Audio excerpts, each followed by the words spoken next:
आप लोग देख रहे होंगे कि शाम 6 बजे एक क्लास आपकी अभी शुरू की गई है और जिसमें आप देखते हैं कि कुछ महत्वपूर्ण क्वेश्चंस शामिल किए जाते हैं और उनके हम लोग आंसर विस्तार से देखते हैं।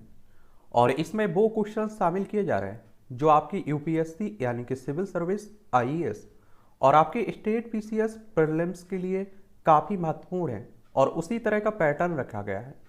और अगर आप लोग वनडे एग्जाम की तैयारी करते हैं जिनमें जीके जीएस से क्वेश्चंस पूछे जाते हैं तो ये क्लासें और महत्वपूर्ण आप लोगों के लिए हो जाएंगी और इन क्लासों से कई क्वेश्चंस आपके एग्जाम में पूछे जा सकते हैं। अभी तक 2 टेस्ट हम लोग खत्म कर चुके हैं और आज ये तीसरा टेस्ट है। इसके बारे में भी हम लोग देखेंगे। छोटी छोटी क्लासें हम लोग रखेंगे और आपको ज़्यादा मेहनत भी नहीं होगी और आसानी से आप लोग इन्हें कवर भी कर पाएंगे। और आप लोगों से हमेशा बोल भी रहा हूँ कि कम से कम आप लोग जिस भी एग्जाम की तैयारी कर रहे हैं उसके कम से कम 4 से 5 साल पुराने क्वेश्चन पेपर उठा के देखिए, उनका मूल्यांकन करिए तो आप लोग और बेहतर तरीके से समझ पाएंगे। और देखिए 10 तरह की किताबें पढ़ने की बजाय एक किताब को आप लोग 10 बार पढ़ सकते हैं। हाँ, आप लोग मॉक टेस्ट देना चाहें, इस तरह के क्वेश्चंस देखना चाहें तो 1000 तरह के क्वेश्चंस देखिए, कोई परेशानी नहीं होगी। अगर 1000 तरह के आप लोग क्वेश्चंस देखेंगे ना, टेस्ट देंगे ना, तो आपका स्कोर और बहुत अच्छा होगा, बहुत अच्छा स्कोर आप लोग कर पाएंगे। तो चलिए इसमें तीसरे टेस्ट का पहला क्वेश्चन है आपके सामने। सतत विकास लक्ष्य 2030 के संदर्भ में निम्नलिखित कथनों पर आपको क्या करना है, विचार करना है। और इसमें आपके सामने 2 कथन दिए गए हैं और नीचे पूछ रहा है कि उपयुक्त कथनों में से कौन सा कथन सही है। एक बात और आप लोगों को बता दूं कि आप लोग देखिए बड़े ध्यानपूर्वक क्वेश्चंस को पढ़ा करिएगा, उसे समझा करिएगा। अगर आप लोगों ने क्वेश्चंस को समझ लिया तो इतना यकीन मानिए कि आप लोग बहुत नजदीक पहुंच जाते हैं उसका उत्तर देने के, आंसर देने की। और इस लाइन को तो हर हाल में आप लोगों को बड़े ध्यानपूर्वक पढ़ना है कि सही पूछ रहा है या गलत पूछ रहा है। अगर आप देखते हैं कि इसमें कहता है कि इन दोनों कथनों में से कौन सा कथन गलत है तो आप देखते हैं इसका आंसर बदल जाता, लेकिन इन दोनों कथनों में से आपको सही कथन चुनना है। तो पहला कथन कह रहा है कि एमडीजी के स्थान पर एसडीजी 2030 को संयुक्त राष्ट्र के 17वें सम्मेलन में लागू किया गया। दूसरा कह रहा है सतत विकास लक्ष्यों का उद्देश्य गरीबी और भुखमरी को समाप्त करना तथा लैंगिक समानता सुनिश्चित करने के अलावा सभी को सम्मानित जीवन का अवसर उपलब्ध कराना है। बताइए इन दोनों में। और सतत विकास लक्ष्य के बारे में आप लोगों ने पढ़ा भी होगा, पहला भी ठीक है और दूसरा भी ठीक है। और सतत विकास लक्ष्य जो इन्हें आप लोग कंठस्थ याद कर लीजिएगा, ये आपको प्रीलिम्स में भी फायदा देंगे, मुख्य परीक्षा में भी जब आप लोग आंसर राइटिंग कर रहे होंगे, निबंध लिख रहे होंगे और इंटरव्यू में भी आपसे पूछ लेंगे। तो अगर हम लोग देखिए सतत विकास लक्ष्य की बात करें तो इसे आप लोग एजेंडा 2030 के नाम से भी जानते हैं। भारत सरकार ने पहली बार न्यूयॉर्क में जुलाई 2017 में आयोजित होने वाले उच्च स्तरीय राजनीतिक मंच पर अपनी स्वैच्छिक राष्ट्रीय समीक्षा प्रस्तुत करने का निर्णय लिया। यह वह मंच है जहां एजेंडा 2030 के अंतर्गत तय लक्ष्यों के संदर्भ में विभिन्न देशों द्वारा की गई प्रगति का आकलन किया जाता है। और 2015 में शुरू संयुक्त राष्ट्र महासभा की 70वीं बैठक में अगले 15 वर्षों के लिए सतत विकास लक्ष्य सस्टेनेबल डेवलपमेंट गोल्स एसडीजी निर्धारित किए गए हैं। और सन 2000 से 2015 तक की अवधि के लिए सहस्ताब्दी विकास लक्ष्य यानी कि एमडीजी की प्राप्ति की योजना बनाई गई थी और जिनकी समयावधि 2015 में पूरी हो चुकी थी। और उसके बाद आने वाले वर्षों के लिए नया एजेंडा एसडीजी 2030 को औपचारिक तौर पर सभी सदस्य राष्ट्रों ने अंगीकृत किया है। और देखिए अगर संयुक्त राष्ट्र की बात करें तो यूनाइटेड नेशंस है, 24 अक्टूबर 1945 में इसकी स्थापना हुई थी। न्यूयॉर्क यूएसए में इसका हेडक्वार्टर आपको देखने को मिल जाएगा। और इस तरह के जो अंतर्राष्ट्रीय राष्ट्रीय संगठन है उनसे भी आपके एग्जाम में क्वेश्चन पूछे जाते हैं, उन्हें भी आप लोगों को कवर करना है। अगर देखिए हम लोग बात करें 17 विकास लक्ष्यों की तो आप लोग इन्हें देखिए। पहला कहता है, क्या कहता है, गरीबी के सभी रूपों को कि पूरे विश्व से समाप्ति हो। दूसरा कहता है कि भूख समाप्ति, खाद्य सुरक्षा और बेहतर पोषण और टिकाऊ कृषि को बढ़ावा देने की बात करता है। तीसरा कहता है कि सभी उम्र के लोगों में स्वास्थ्य सुरक्षा और स्वास्थ्य जीवन को बढ़ावा देना। फिर अगला कहता है कि समावेशी और न्याय संगत गुणवत्ता युक्त शिक्षा सुनिश्चित करने के साथ ही सभी को सीखने का अवसर देना। फिर उसके बाद अगला है लैंगिक समानता प्राप्त करने के साथ ही महिलाओं और लड़कियों को सशक्त करना। अगला है फिर आप देखेंगे कि सभी के लिए स्वच्छता और पानी के सतत प्रबंधन की उपलब्धता सुनिश्चित करना। फिर उसके बाद आप देखिए अगला एसडीजी कहता है सस्ती, विश्वसनीय, टिकाऊ और आधुनिक ऊर्जा तक पहुंच सुनिश्चित करना। फिर अगला कहता है कि सभी के लिए निरंतर, समावेशी और सतत विकास, सतत आर्थिक विकास, पूर्ण उत्पादक रोजगार और सभ्य काम को बढ़ावा देना। अगला है लचीली बुनियादी ढांचे, समावेशी और सतत उद्योगीकरण को बढ़ावा देना। अगला कहता है कि देशों के बीच और भीतर असमानता को कम करना। अगला सुरक्षित, लचीला और टिकाऊ शहर और मानवीय बस्तियों का निर्माण करना। अगला लक्ष्य आप देखेंगे स्थायी खपत उत्पादन पैटर्न को सुनिश्चित करना। उसके बाद आप देखिए अगला जलवायु परिवर्तन, उसके प्रभाव से निपटने के लिए तत्काल कार्रवाई करना। उसके बाद आप देखेंगे अगला स्थायी सतत विकास के लिए महासागरों और समुद्र और समुद्री संसाधनों का संरक्षण और उपयोग। उसके बाद आप देखेंगे अगला कहता है सतत उपयोग को बढ़ावा देने वाले स्थलीय परिस्थिति प्रणाली और सुरक्षित जंगलों, जैव विविधता के बढ़ते नुकसान को रोकने का प्रयास करना। और उसके बाद अगला है सतत विकास के लिए शांतिपूर्ण और समावेशी समितियों को बढ़ावा देने के साथ ही सभी स्तरों पर इन्हें प्रभावी और जवाबदेही बनाना, ताकि सभी के लिए न्याय सुनिश्चित हो सके। सतत अगला कहता है कि सतत विकास के लिए वैश्विक भागीदारी को पुनर्जीवित करने के अतिरिक्त क्रियान्वयन के साधनों को मजबूत करना। ये लास्ट वाला 17वां था, तो ये आप लोग जरूर इनके बारे में याद रखिएगा। 2015 में आए थे, ये भी आप लोग याद रखना चाहिए। ठीक है, तो इसमें आप लोगों ने क्या लगाया होगा? दोनों कथन बिल्कुल ठीक है। इसमें दोनों कथन किस तरह के हैं? पहला भी ठीक हो और दूसरा भी ठीक है, सही पूछा था। अगला क्वेश्चन से आपके सामने निम्नलिखित कथनों पर विचार कीजिए। निम्नलिखित कथनों पर आपको क्या करना है? विचार करना है। और आप देखेंगे कि इसमें आपके सामने 3 कथन दिए गए हैं और इनमें पूछ रहा है कि उपयुक्त कथनों में से कौन सा कथन सही नहीं है। अब आप देखिए यहां कंफ्यूज हो जाएंगे। पिछले वाले में क्या पूछा है? सही है, और इसमें पूछ रहा है कि सही नहीं है। तो आप लोगों को चुनना है इनमें से, सब में से तय करना है कि कौन सा सही नहीं है, यानी कि क्या है? गलत है एक तरह से। तो पहला इसमें कह रहा है कि वनों के टिकाऊ प्रबंधन के लिए वक्तव्य सिद्धांत की सहमति रियो +20 सम्मेलन में बनी। दूसरा कह रहा है आप देखेंगे कि रियो +20 का आयोजन 2012 में रियो डी जेनेरो में हुआ है। तीसरा कह रहा है रियो +20 सम्मेलन के संपूर्ण दस्तावेज का प्रकाशन द फ्यूचर वी वांट के नाम से हुआ है। तो इसमें आप देखें पहला बिल्कुल गलत है, दूसरा ठीक है और तीसरा ठीक है। वनों के टिकाऊ प्रबंधन के लिए वक्तव्य सिद्धांत की सहमति पृथ्वी शिखर सम्मेलन के दौरान हुई थी। ये आप इसलिए आप देखें पहला गलत था, लेकिन इसमें गलत ही पूछा है तो आप लोग क्या लगाएंगे? ए ऑप्शन लगा देंगे। क्या लगा देंगे? ए। केवल एक गलत है और 2, 3 सही है। ठीक है, इस लाइन को बड़े ध्यानपूर्वक पढ़िएगा। और जो OMR सीट होती है ना, उत्तर पुस्तिका होती है ना, उसमें गोले भरते समय बड़ा ध्यान रखा करिएगा, क्योंकि एक बार अगर गलती हो जाती है तो वहां सुधार करने की कोई गुंजाइश नहीं रहती है, बचती है। इसके बाद आप देखेंगे अगला क्वेश्चन से आपका रियो +10 के संबंध में निम्नलिखित कथनों पर विचार करना है आपको। इसे पृथ्वी सम्मेलन 2002 के नाम से जाना जाता है। दूसरा कह रहा है कि रियो +10 सम्मेलन का आयोजन बाली में हुआ था। तीसरा कह रहा है इसे सतत विकास पर विश्व सम्मेलन का नाम भी दिया गया है। इन तीनों कथनों में से आपको सही कथन चुनना है। क्या करना है? सही कथन आपको देखना है इसमें। तो आप देखेंगे इसमें सही कथन, एक तो आप देखेंगे कि इसमें पहला ठीक है, लेकिन दूसरा आप देखेंगे गलत है। तीसरा ठीक है। इसमें क्या है? तीसरा ठीक है। रियो +10 का आयोजन दक्षिण अफ्रीका के जोहान्सबर्ग शहर में 2002 में हुआ था। ठीक है, और इस सम्मेलन में एजेंडा 21 के पूर्ण क्रियान्वयन के लक्ष्य को फिर से दोहराया गया था। इसके अलावा सहस्ताब्दी विकास लक्ष्य MDG और कुछ अन्य अंतर्राष्ट्रीय समझौतों को लागू करने का लक्ष्य रखा गया था। ये बाली में नहीं हुआ था। कहां हुआ था? 2002 में जोहान्सबर्ग में हुआ था, दक्षिण अफ्रीका में। और दक्षिण अफ्रीका में आप देखते हैं कि हमारे महात्मा गांधी भी कुछ समय के लिए रहे थे, फिर आप देखते हैं कि भारत लौट आए थे। तो इसमें आप लोग 1 और 3 सही है, यानी कि बी ऑप्शन आपका राइट होगा, इसमें सही होगा। अगला क्वेश्चन है हमारे सामने, निम्नलिखित कथनों पर विचार करना है। आपके सामने नीचे 4 कथन दिए गए हैं और इन उपयुक्त कथनों में से कौन सा कथन सही है? आपको सही कथन चुनना है। पहला कथन कह रहा है कि एजेंडा 21 को पृथ्वी शिखर सम्मेलन के दौरान अपनाया गया था। और दूसरा कह रहा है कि पृथ्वी शिखर सम्मेलन 1994 में ब्राजील के रियो डी जेनेरो शहर में आयोजित किया गया था। तीसरा कह रहा है एजेंडा 21 सतत विकास हेतु वैश्विक कार्य योजना है। 4 कहता है कि पर्यावरण एवं विकास संबंधी रियो घोषणा पत्र पर पृथ्वी शिखर सम्मेलन के दौरान सहमति बनी है। बताइए। तो इसमें आप देखेंगे पहला ठीक कह रहा है क्योंकि सही पूछा है, दूसरा गलत है। दूसरा इसलिए गलत है कि पृथ्वी शिखर सम्मेलन का आयोजन 1992 में, कब? 1992 में ब्राजील की रियो डी जेनेरो शहर में आयोजित हुआ था। तीसरा भी ठीक है और आप देखिए 4 भी ठीक है।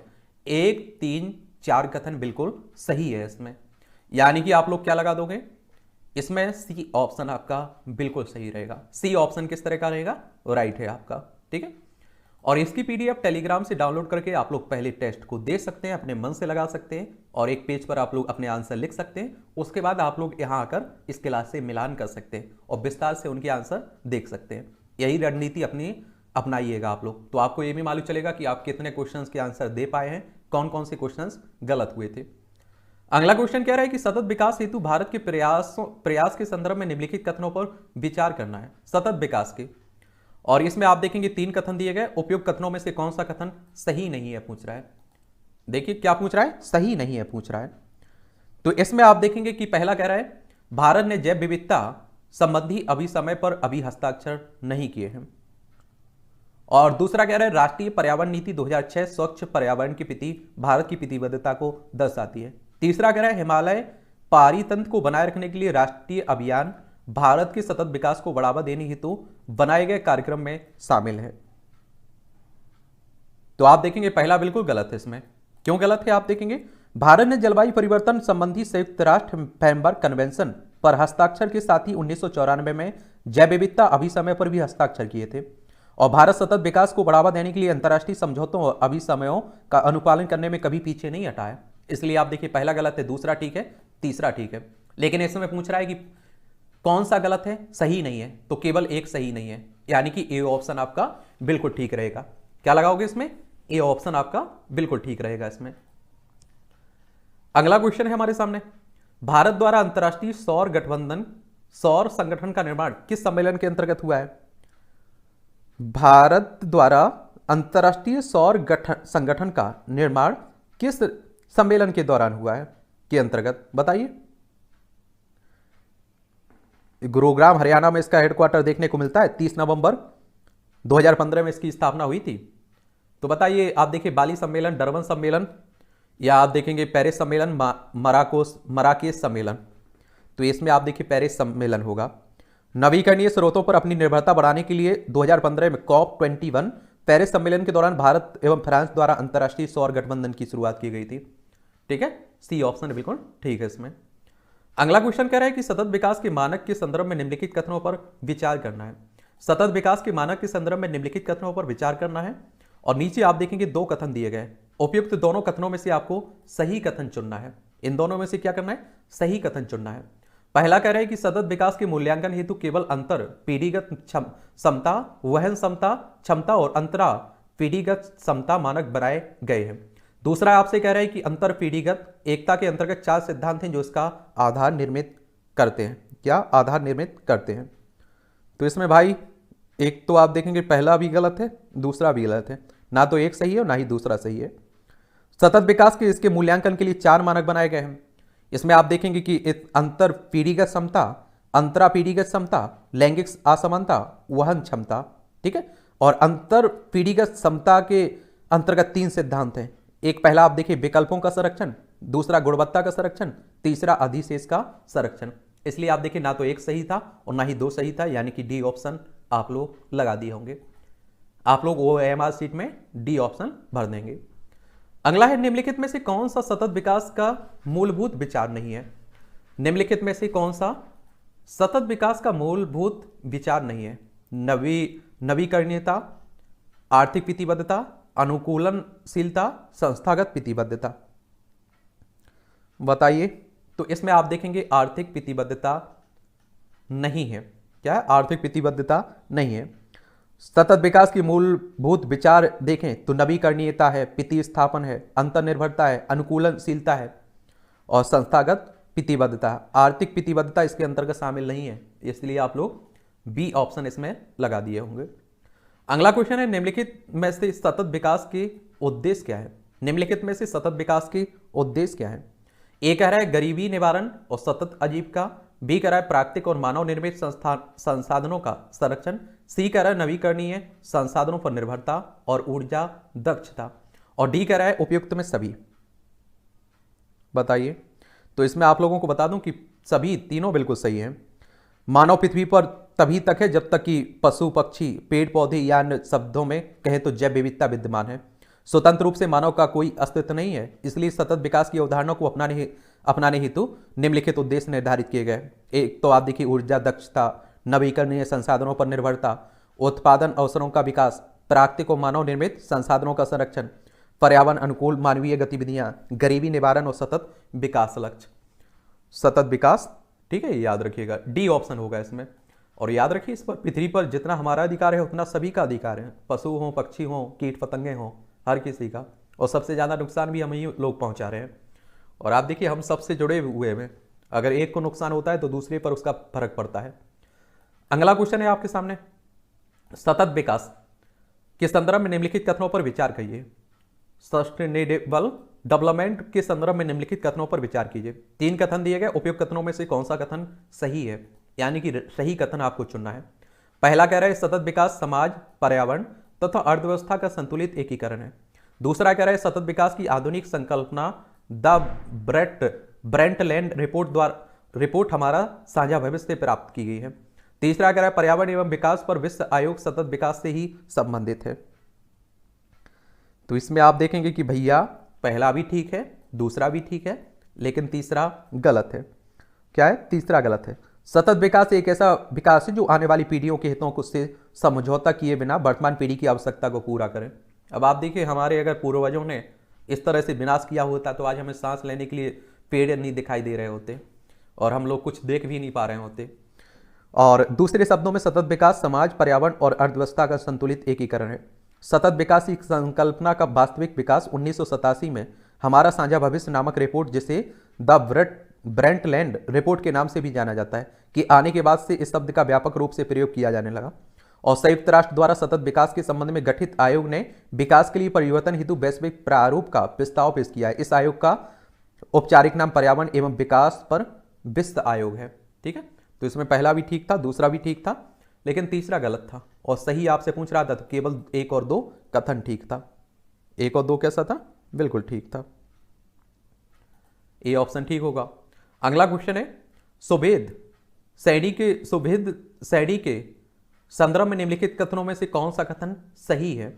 जिस प्रजाति की वनों से विलुप्ति हो जाने का खतरा हो उसे सुभेद श्रेणी में रखा जाता है। प्रजातियों की जनसंख्या 10,000 से कम हो और 10 वर्षों के अंदर 10% की कमी आ रही हो। भैया बताइए इसमें क्या रहेगा? तो जिस प्रजाति की वनों में संकटग्रस्त हो जाने की संभावना हो उसे सुभेद श्रेणी के अंतर्गत रखा जाता है। और इसके मानक में आप देखें प्रजाति की संख्या में 10 वर्षों में 50% से अधिक की कमी दर्ज की गई हो, प्रजातियों की जनसंख्या 10,000 से कम हो और 10 वर्षों के अंदर 10% की कमी आ रही हो, केवल 1,000 या उससे कम परिपक्व सदस्यों की संख्या शेष हो। तो इसमें आप देखें बी ऑप्शन ठीक रहेगा आपका। क्या रहेगा? बी ऑप्शन कथन ठीक है। ठीक है, अगले क्वेश्चन की तरफ चलते हैं। IUCN की घोर संकटग्रस्त गंभीर संकटग्रस्त श्रेणी के संदर्भ में निम्नलिखित कथनों पर विचार कीजिए। क्या करिए भैया? विचार करिए। IUCN आप लोग सुने हैं ना, the international union for conservation of nature 5 अक्टूबर 1948 में इसकी स्थापना हुई थी। स्विट्जरलैंड में इसका हेडक्वार्टर आपको देखने को मिलेगा। तो IUCN की घोर संकटग्रस्त गंभीर संकटग्रस्त श्रेणी के संदर्भ में निम्नलिखित कथनों पर विचार करना है और आपको 3 कथन दिए गए हैं। उपयुक्त कथनों में से कौन सा कथन सही नहीं है पूछ रहा है, यानी कि गलत है। बताइए। पहला आपसे कह रहा है यदि 10 वर्षों की में प्रजाति की जनसंख्या में 70% से अधिक कमी दर्ज की जाती है तो ऐसी स्थिति में उन्हें घोर संकटग्रस्त श्रेणी में रखा जाता है। दूसरा आपसे क्या कह रहा है? ये कह रहा है प्रजाति की जनसंख्या 250 से कम हो और 3 वर्षों में 20% की कमी आ रही हो। तीसरा कह रहा है केवल 50 या उससे कम परिपक्व सदस्यों की संख्या शेष हो। तो भैया इसमें एक तो पहला आपका गलत है। क्या है? पहला गलत है। एक आप देखेंगे दूसरा भी गलत है इसमें, तीसरा इसमें ठीक है।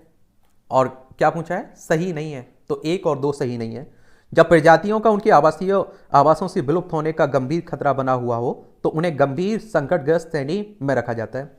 और किसी प्रजाति को गंभीर संकटग्रस्त श्रेणी में रखे जाने के मानक हैं यदि 10 वर्ष में प्रजाति की जनसंख्या में 90% से अधिक कमी दर्ज की गई हो, यदि प्रजाति की जनसंख्या 250 से कम हो और 3 वर्षों में 25% की कमी आ रही हो, केवल 50 या उससे कम परिपक्व सदस्य संख्या शेष हो, 10 वर्षों में 50% तक प्रजातियों की विलुप्त होने की प्रायिकता हो और गंभीर संकटग्रस्त प्रजातियां विलोपन के अत्यधिक नजदीक की श्रेणी में हो। तो इसमें आप देखेंगे क्या लगाओगे, 1 और 2 गलत है, गलत ही पूछा है आपसे, तो सी ऑप्शन आपने लगा दिया होगा। क्या लगाया होगा, सी डी। माफ करिएगा, इसमें आप देखेंगे कि 2 ऑप्शन दे दिए गए। वैसे यूपीएससी सिविल सर्विस में इस तरह की गलतियां नहीं देखने को मिलती हैं, ना के बराबर, लेकिन स्टेट पीसीएस में कई बार आप देखते हैं कि गलतियां देखने को मिलती हैं। अच्छा हुआ कि मुझसे ही मिस्टेक करके छप गया, तो एक यहाँ आपको सीख और मिल जाएगी। अब आप लोगों में से ये सवाल उठ रहा होगा कि मान लीजिए सी और डी दोनों ऑप्शन सही है तो कौन लगाओगे। तो आप लोगों को बता दूं, अगर आपने सी लगाया होगा तब भी ठीक है और डी लगाया होगा तब भी ठीक है, दोनों लोगों का ठीक रहेगा। ठीक है, अगले क्वेश्चन की तरफ चलें। अगला कह रहा है जंगली गधे के संदर्भ में कौन सा कथन सही है। गधा, पहला ऑप्शन कह रहा है जंगली गधे भारत, दक्षिणी पाकिस्तान और दक्षिण पूर्वी अफगानिस्तान क्षेत्र में पाए जाते हैं। और बी कह रहा है जंगली गधे IUCN के अंतर्गत अति संकटग्रस्त श्रेणी में रखे गए हैं। और सी कह रहा है वर्तमान में ये भारत के पश्चिमी क्षेत्र के लिटल कच्छ क्षेत्र और भारतीय वाइल्ड एस अभ्यारण्य में पाए जाते हैं। और तीसरा कह रहा है इनमें से कोई नहीं। तो इसमें आप देखें क्या पूछा है, सही कथन पूछा है। तो वर्तमान में ये भारत के पश्चिमी क्षेत्र के लिटल कच्छ क्षेत्र और भारतीय वाइल्ड एस अभ्यारण्य में पाए जाते हैं। जंगली गधा भारतीय मरुस्थल क्षेत्र का प्रमुख जंतु है। ये पश्चिमी भारत के साथ साथ दक्षिणी पाकिस्तान और दक्षिण पूर्व ईरान क्षेत्र में पाए जाते हैं, ना कि अफगानिस्तान में। इसलिए आप देख रहे हैं कि पहला कथन गलत था। और IUCN वर्गीकरण के अनुसार जंगली गधे को संकटग्रस्त श्रेणी के अंतर्गत रखा गया है, इसलिए आप देखें दूसरा भी कथन गलत था। सी इसमें ठीक है। क्या है, सी ठीक है। अगला क्वेश्चन है आपके सामने, एक कह रहा है आर्थ्रोपोडा समूह के अंतर्गत शामिल नहीं है। तिलचटा, झींगा, जोंक, क्या है, मक्खी। तो ये तो आप लोगों ने एनसीईआरटी पढ़ी होंगी तो आपको मालूम होगा, जोंक होगा, सी ऑप्शन होगा।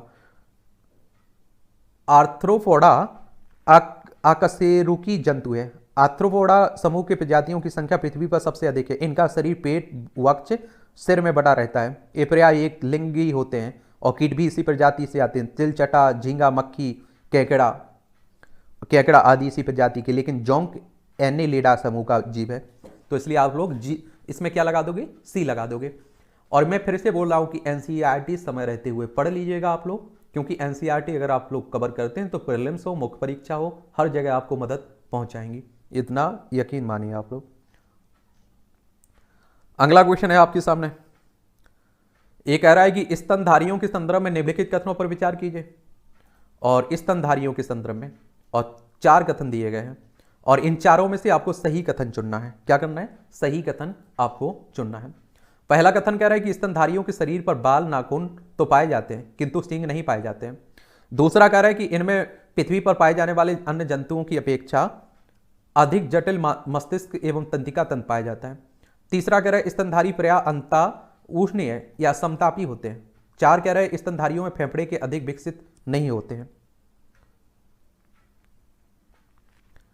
स्तनधारियों के शरीर पर बाल, नाखून, केराटिन से बने हुए सींग भी पाए जाते हैं। तो इसलिए पहला तो गलत हो गया, पहला गलत हो गया। और विश्व भर में स्तनधारियों की लगभग आप देखिए 5000 प्रजातियां देखने को मिलती हैं। स्तनधारी प्रजातियों की संख्या अन्य प्रजातियों की तुलना में भले ही कम हो, पर ये पारितंत्र को सबसे अधिक प्रभावित करती है। और स्तनधारियों में अन्य जंतुओं की अपेक्षा अधिक जटिल मस्तिष्क और तंत्रिका तंत्र पाया जाता है। ये प्रायः समतापी होते हैं और इनके फेफड़े अधिक विकसित होते हैं और जो लंबे जीवन काल में श्वसन के लिए अत्यधिक सहायक होते हैं। इसलिए आप देखें चौथा भी गलत है, लेकिन इसमें दूसरा और तीसरा आपका बिल्कुल ठीक रहेगा। और इसमें क्या पूछा है आपसे, सही पूछा है, तो 2 और 3 सही होगा, यानी कि सी ऑप्शन आपका बिल्कुल ठीक रहेगा। सी ऑप्शन किस तरह का रहेगा, बिल्कुल ठीक रहेगा। तो ये आप देखेंगे आज का टेस्ट था, और मुझे लगता है कि आप लोगों ने देखें, काफ़ी महत्वपूर्ण क्वेश्चंस देखें। आपका कोई सवाल हो, मेरे लिए सुझाव हो, तो आप लोग ज़रूर बता सकते हैं। बस आप लोग पढ़ते रहिए, एंजॉय करते रहिए, मेहनत करते रहिए। मेरी शुभकामनाएं आप लोगों के साथ हमेशा हैं।